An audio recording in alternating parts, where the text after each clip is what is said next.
The tragedy in Tucson is provoking a national debate about the role the heated political climate may have played in the shooting. Here to provide perspective on that is our senior political correspondent, Jeff Greenfield, and political analyst John Dickerson in Washington. Gentlemen, good evening to both of you.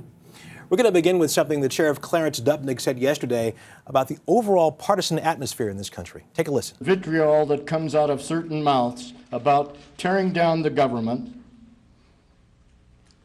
the anger, the hatred, the bigotry that goes on in this country is getting to be outrageous. Jeff, I'll begin with you. There's always been heated political debate, healthy heated political debate in this country. In your mind, are things out of control? I think in large measure, they're not, in the sense that we've always had overwrought speech. Politics always talk about in militant terms. If you go back to see what the founding fathers said about each other, traitors and immoral. One area where I think there's a cause for concern was captured very well by a couple of conservatives back in 1997 when Bill Kristol and David Brooks wrote in a Wall Street Journal piece, "How can Americans love their nation if they hate its government?"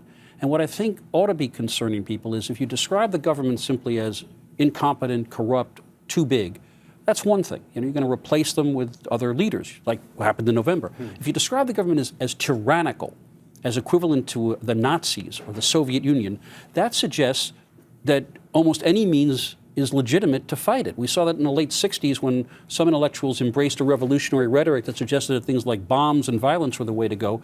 And you would hate to see that kind of rhetoric fuel that kind of action in our current environment. John, when you look at the overall environment now, do you think it's possible to turn down the volume on this rhetoric?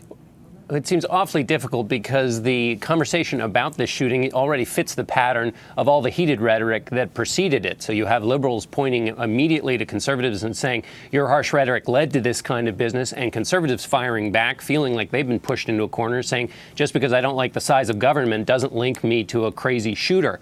What's tough is for a politician to engage and try and fix this. They are already aligned with one side. What will probably change things is if one conservative or liberal goes against their own side, speaks out in a way either in the context of this shooting or a future political fight, and resists the temptation to engage in the tit for tat. That'll get some kind of coverage, and maybe other people will follow along. We will follow up on this, and we'll have more conversations, I'm sure, in the weeks and months ahead. John Dickerson in Washington and Jeff Greenfield here in New York. Thank you both so much.